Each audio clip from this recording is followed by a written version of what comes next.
Assalamualaikum warahmatullahi wabarakatuh. Perkenalkan, saya Maren Fitri Nurhidayati dengan NIM 24152/2005. Saya akan menjelaskan tentang pemanfaatan kecerdasan buatan untuk membantu programmer dalam mengimplementasikan bubble sort dan stack pada program rekapitulasi. Program ini dibuat untuk memenuhi tugas tambahan pada mata kuliah struktur data dan algoritma dengan dosen pengampu Profesor Dr. Surya Afnarius, ST, MSc. Adapun yang akan saya bahas yaitu yang pertama latar belakang, pengertian bubble sort dan stack, pengenalan program awal, cara prompting di ChatGPT, kelebihan dan batasan ChatGPT, dan kesimpulan. Langsung saja yang pertama yaitu latar belakang. Dalam proses pengembangan program, programmer sering menghadapi berbagai macam error yang dapat menghambat jalannya proyek. Error ini muncul entah karena kesalahan sintaks ataupun logika program. Meskipun ada berbagai sumber bantuan seperti dokumentasi resmi dan forum diskusi, seringkali solusi yang ditemukan kurang spesifik dan memerlukan waktu yang lama untuk dipahami. Dengan berkembangnya zaman, kini hadir alat seperti ChatGPT yang mampu memahami dan memberikan penjelasan terhadap potongan kode dan memperkirakan letak kesalahan, dan serta menyarankan solusi dengan bahasa yang mudah dipahami oleh manusia. Keberadaan AI seperti ChatGPT sendiri mempercepat proses debugging dan meningkatkan efisiensi kerja programmer. Namun, walaupun AI sangat membantu dalam proses teknis, AI tetap tidak bisa menggantikan sepenuhnya kemampuan manusia dalam memahami konteks aplikasi, mengambil keputusan logis, dan mempertimbangkan aspek desain sistem secara menyeluruh. ChatGPT sendiri adalah sebuah model kecerdasan buatan berbasis bahasa alami yang dikembangkan oleh OpenAI, yang dapat digunakan untuk membantu dalam berbagai tugas pemrograman. ChatGPT berfungsi sebagai asisten virtual yang mampu memahami pertanyaan atau perintah yang diberikan dalam bahasa manusia, dengan merespon, memberikan penjelasan, contoh kode, ataupun solusi terhadap error yang ada. ChatGPT pun mendukung berbagai bahasa pemrograman, seperti C++, Python, JavaScript, C#, dan lain sebagainya. ChatGPT dapat menjelaskan konsep dasar maupun lanjutan secara interaktif. Dengan kemampuannya menganalisis logika kode dan memberikan alternatif solusi, ChatGPT menjadi alat bantu yang sangat berguna bagi programmer, baik profesional maupun pemula, untuk menyelesaikan masalah teknis secara efisien tanpa harus selalu mencari referensi dari banyak sumber. Lalu, pengertian bubble sort dan stack. Bubble sort adalah algoritma pengurutan sederhana yang bekerja dengan membandingkan dan menukar elemen berdekatan jika urutannya salah, seperti di gambar. Proses ini diulang hingga seluruh data terurut. Elemen terbesar secara bertahap terdorong ke posisi terakhir, mirip gelembung yang naik ke permukaan. Adapun langkah-langkah bubble sort adalah yang pertama, iterasi dari awal hingga elemen sebelum akhir. Membandingkan dua elemen yang berdekatan, tukar jika urutannya salah, dan ulangi hingga tidak ada pertukaran. Iterasi selesai jika nilai sudah terurut.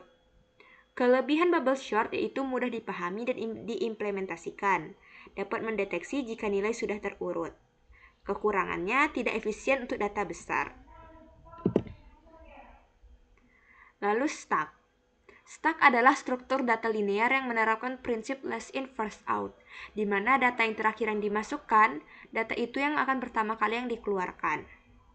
Stack umum digunakan dalam pemrograman, terutama untuk mengelola fungsi rekursif, undo-redo, serta navigasi halaman. Implementasi stack dapat dilakukan melalui array atau linked list dengan operasi utama yaitu push, atau menambahkan elemen, pop, menghapus elemen teratas, dan pick melihat elemen teratas. Stack efisien karena memiliki kompleksitas waktu untuk operasi dasar, menjadikannya struktur yang cepat dan andal dalam berbagai aplikasi komputasi. Adapun operasi dasar stack yaitu create untuk inisialisasi stack kosong, push untuk menambahkan elemen ke bagian atas stack, pop hapus elemen teratas dari stack, pick atau top, lihat elemen teratas tanpa menghapusnya. Is empty, periksa apakah stuck kosong. Lalu, pengenalan program awal. Saya sudah membuat graphical user interface pada Boron C++, di mana di sini petugas dapat menginputkan modal pada hari ini menggunakan datetime picker, lalu dapat mengurutkannya secara ascending dan descending. Setelah menginputkan modal, dari modal tersebut dapat dibeli bahan lalu dimasukkan ke gudang. Di sini petugas dapat menginputkannya. Setelah di gudang, kelapa dapat diproses lalu dimasukkan ke wadah.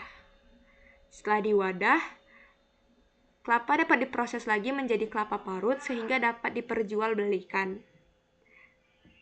Setelah ada yang membeli, penjualan ini akan masuk ke riwayat penjualan lengkap dengan ukuran, jumlah, tanggal, dan harga. Lengkap juga jika kita sudah membeli kelapa dari store modal tadi, riwayat modal terpakai akan langsung tersimpan dan riwayat pembelian kelapa juga akan langsung tersimpan. Adapun struktur data yang saya pakai yang pertama yaitu integer data, di mana dia itu memuat nilai atau jumlah kelapa yang dimasukkan. Lalu next sebagai pointer ke node berikutnya. Lalu fungsi push, di mana ini menambahkan data ke paling atas stack, mengikuti prinsip last in first out, karena hanya menggunakan pointer ke node selanjutnya, yaitu next, dan tidak ada pref, maka ini adalah singly linked list.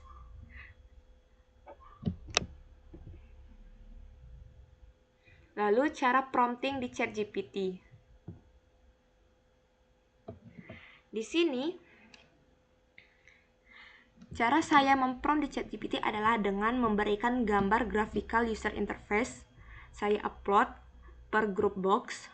Lalu saya memberikan poin-poin yang saya inginkan pada setiap elemen-elemen di sini.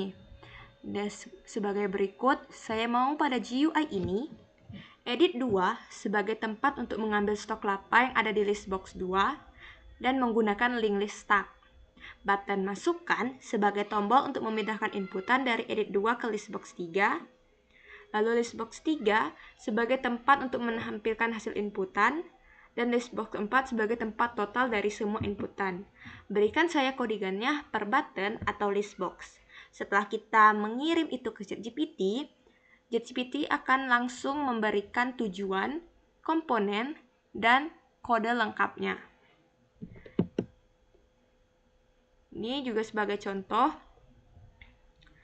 di input modal dan bahan, saya memprompt seperti ini. Lalu ini yang di penjualan kelapa parut, saya juga memprompt seperti ini. Sebaiknya dalam memprompt di ChatGPT, berikan graphical user interface-nya agar ChatGPT tahu komponen mana saja yang kita maksud. Lalu kita harus tahu komponen-komponen ini namanya apa saja, entah itu edit berapa, pesan button berapa, label berapa, sehingga dapat meminimalisir terjadinya kesalahan pemberian kode oleh ChatGPT. Jika terjadi error, kita dapat langsung menyalin sebuah kode yang ada di unit 1 dan ketikkan, ini kenapa error, perbaiki. Langsung saja saya akan mencontohkannya, mempromptnya. Misalnya yang ini kita salin,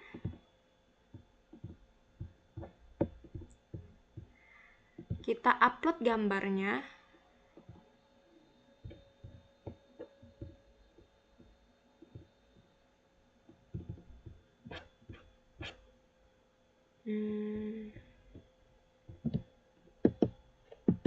Yang ini, lalu kita kasih prompt ini, lalu kita kirim.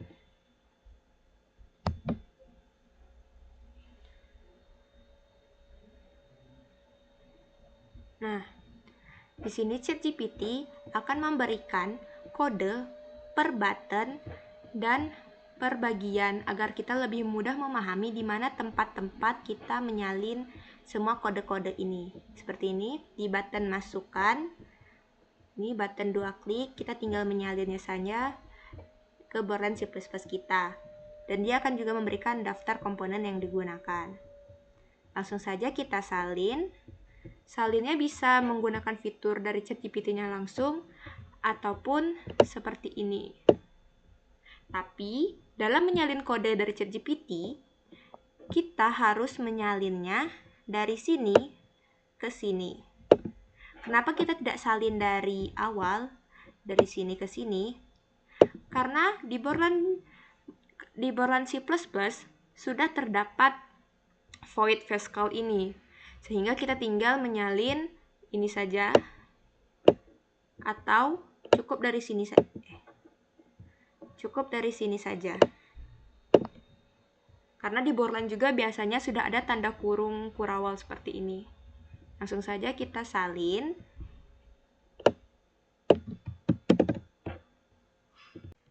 Sama seperti sebelumnya, kita upload dulu GUI-nya.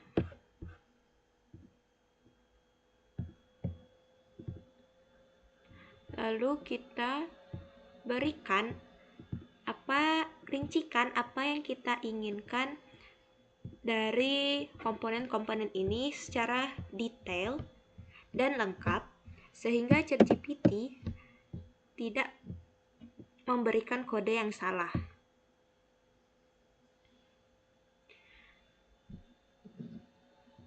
Nah, seperti tadi, ChatGPT akan memberikan codingannya per button, karena memang saya menginstruksikan untuk memberikan codingannya per button ataupun list box. Ini untuk button 3, button 6, button 7, dan seterusnya akan memberikan komponen dan fungsinya.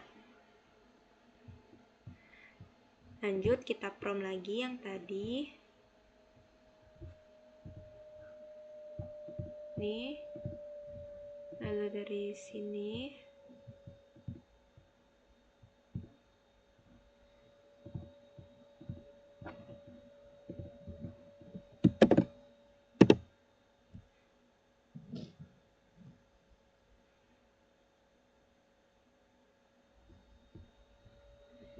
Sama seperti tadi, ChatGPT juga akan langsung memberikan kode-kode yang kita inginkan.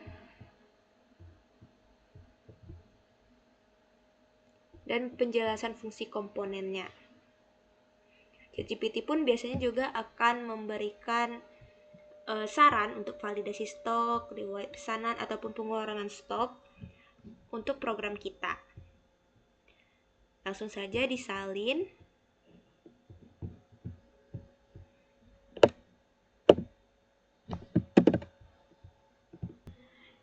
Jika setelah disalin, kode-kode tersebut ternyata pas di run ada yang error, seperti yang saya bilang tadi, jika ada yang error, cukup salin semua kode yang ada di unit 1 dan ketikkan ini kenapa error, perbaiki.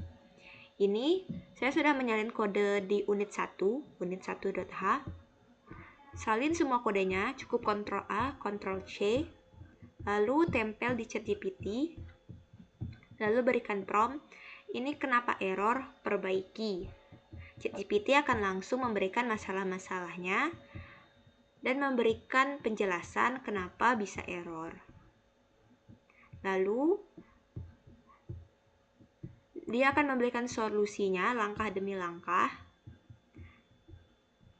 dan akan memberikan saran kalaupun masih error, kirimkan teks error lengkap yang muncul di program dengan menggunakan instruksi yang dia berikan. Ataupun jika memang Anda masih bingung harus bagaimana, berikan prompt seperti ini. Dia akan langsung memberikan kode-kodenya secara lengkap. Dan ini tinggal kita salin, dan biasanya sudah tidak error lagi. Setelah kita menyalin semua kode yang kita dapat dari ChatGPT tadi, kita bisa langsung menjalankannya. Di sini kita inputkan dulu tanggal hari ini. Di sini, jika kita mengklik button masukkan tanpa adanya nilai, akan keluar modal yang disetorkan harus dari 3.000. Atau misalnya kita masukkan 0, akan keluar pesan seperti ini. Lalu misalnya minus 3.000, juga akan keluar pesan seperti ini. Langsung saja kita inputkan modal. Misalnya di sini 50.000, 15.000, dan 25.000. Di sini petugas dapat mengurutkannya mulai dari terkecil ke terbesar atau ascending, ataupun terbesar ke terkecil ataupun descending. Inputan-inputan tadi otomatis akan masuk ke riwayat inputan dan langsung ditotalkan di sini. Ini ascending dan ini pun descending. Lalu setelah menyetorkan modal, petugas dapat membelinya dan memasukkan kelapa ke gudang. Di sini misalnya saya beli dan masukkan ke gudang 3, masukkan, otomatis akan menjadi 81.000 karena harga satu kelapa tua yaitu 3.000, jadi 3 dikali 3 yaitu 9.000, sehingga 90.000 dikurangi 9.000 menjadi 81.000. Pembelian itu akan langsung tercatat di riwayat pembelian bahan dan juga riwayat modal terpakai dari yang ini tadi, lengkap dengan tanggal dan jumlahnya. Sama halnya tadi, jika inputan ini kosong akan keluar pesan 1 dan 100, ataupun misalnya 0, kan seperti ini juga. Atau misalnya minus 1, juga akan seperti ini. Atau misalnya kita membeli kelapa di luar dari melebihi total modal. Misalnya saya beli 100, akan muncul pesan modal tidak cukup untuk pembelian kelapa. Karena memang 100 kelapa itu membutuhkan uang yang lebih dari 81.000, sehingga tidak bisa. Misalnya kita di sini beli lagi 2, di sini kita beli lagi 1. Sama halnya juga dengan yang tadi, di sini saya menggunakan stack antara pengambilan dari gudang ke wadah.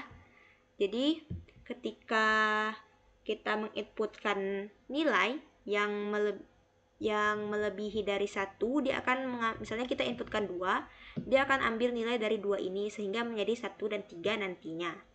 Lalu untuk meminimalisir kesalahan input, misalnya di sini kosong, akan muncul seperti ini. Kapasitas maksimal hanya 5 kelapa. Ataupun misalnya 0, atau mungkin minus 1, juga akan muncul pesan seperti ini. Jadi seperti yang saya katakan tadi, misalnya kita inputkan 2, 1 ini akan terambil menggunakan prinsip last in first out, di mana angka yang terakhir kali diinputkan akan menjadi yang pertama kali dikeluarkan. Di sini dia akan mengambil 1 dan mengambil nilai 1 dari sini. Nah, 1, 3, dan totalnya menjadi 4. Di sini 2. Lalu, setelah kelapa dari gudang diproses dan dimasukkan ke wadah, kelapa yang berada di wadah juga dapat diproses menjadi kelapa parut dan bisa diperjualbelikan. Misalnya di sini saya beli 1 per ukuran. Di sini setiap kita menginputkan nilai di komponen-komponen ini, maka otomatis akan langsung dikali dengan label-label ini dan seperti ini. Jika kita mengklik button pesan, itu akan mentotalkan semua dari komponen-komponen ini. Lalu dari semua ini akan langsung masuk ke riwayat penjualan. lengkap dengan ukuran, jumlah, tanggal, dan harga. Kita pesan menjadi 1.750 totalnya. Di sini saya mengasumsikan bahwa berat satu kelapa itu yaitu 2.000 gram. Di sini masih 1.750, yang artinya masih kurang 250 gram lagi untuk mencakup satu kelapa. Sehingga jika sudah 2.000, total buah di sini akan berkurang 1. Langsung saja kita reset, lalu kita pesan lagi yang kecil, yang itu mencakup 2.000, pesan, maka otomatis akan menjadi 1. Karena sistem sudah menganggap bahwa satu kelapa itu sudah habis terjual. Kita reset. Di sini saya akan memberikan contoh bagaimana caranya memprompting di ChatGPT untuk button reset. Langkah pertama, kita harus tahu button reset ini fungsinya untuk apa. Di sini fungsi button reset untuk menghapus nilai yang ada di edit ini, komponen ini, yaitu edit 6, 7, 8, dan 9. Yang kedua, kita juga harus tahu button reset ini button keberapa, yaitu button 5. Jadi kita dapat memberikan prompt sebagai berikut.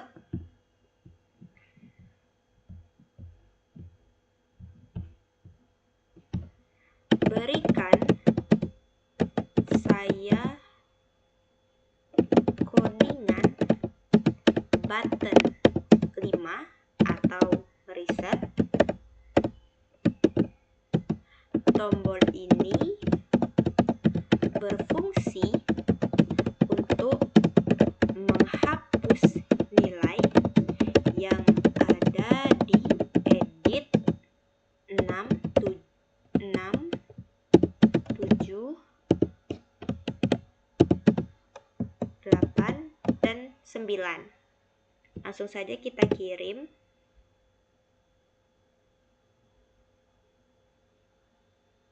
Nah, di sini kita dapat langsung mengkopinya. Lalu ke Borland. Sebelumnya kita hapus dulu codingan sebelumnya.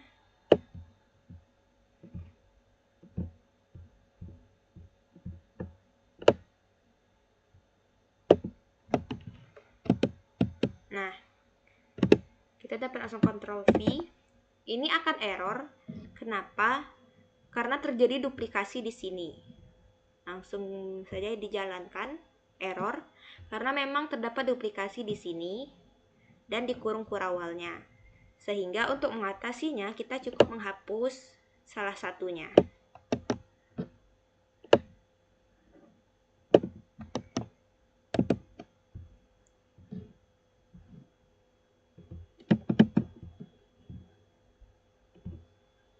Nah, sudah tidak error karena juga duplikasinya sudah kita hapus salah satunya. Lanjut di kelebihan dan batasan ChatGPT. ChatGPT dapat menganalisis error yang muncul saat compile atau link yang sering membingungkan programmer pemula. ChatGPT juga dapat membantu identifikasi error umum seperti syntax error ataupun runtime error dengan memberikan solusi langkah demi langkah. ChatGPT juga mendukung berbagai bahasa seperti C++, Java, Python, JavaScript, PHP, HTML, dan sebagainya. GPT bisa membantu generate template kode atau potongan kode dan juga dapat memberikan contoh penggunaan library umum seperti VCL, Pandas, dan sebagainya. Lalu batasan ChatGPT. ChatGPT hanya membantu berdasarkan kode yang disalin atau jelaskan. ChatGPT tidak bisa membuka file proyek atau struktur file secara langsung.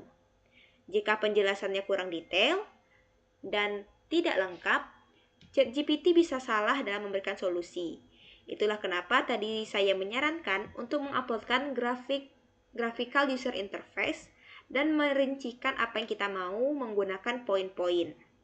Sehingga ChatGPT tidak salah dalam memberikan solusi yang kita inginkan. ChatGPT murni berbasis teks dan analisis logika. Dia tidak punya intuisi seperti mentor berpengalaman yang bisa langsung membaca gaya coding atau kebiasaan user. ChatGPT terbatas dalam framework atau library yang jarang atau yang hanya didokumentasikan dalam bahasa tertentu. Lanjut ke kesimpulan. Artificial intelligence atau kecerdasan buatan seperti ChatGPT memang sangat membantu programmer dalam menangani error. Dia dapat memberikan solusi cepat dan memberikan penyebab kesalahan secara detail. Dengan kemampuan menganalisis kode dan memahami konteks, AI dapat mempercepat proses debugging dan pembelajaran, terutama bagi pemula yang masih sering mengalami kesalahan sintaks atau logika. Namun, meskipun AI mampu memberikan saran teknis dan solusi, AI tetap tidak bisa menggantikan peran manusia. Programmer tetap dibutuhkan untuk memahami konteks bisnis, membuat keputusan desain, menulis logika kompleks, dan menjaga kualitas serta keamanan program. Kreativitas, intuisi, dan tanggung jawab terhadap hasil akhir adalah hal-hal yang masih menjadi kekuatan manusia dalam dunia pemrograman. Oleh karena itu, AI sebaiknya digunakan sebagai alat bantu, bukan sebagai peran pengganti manusia.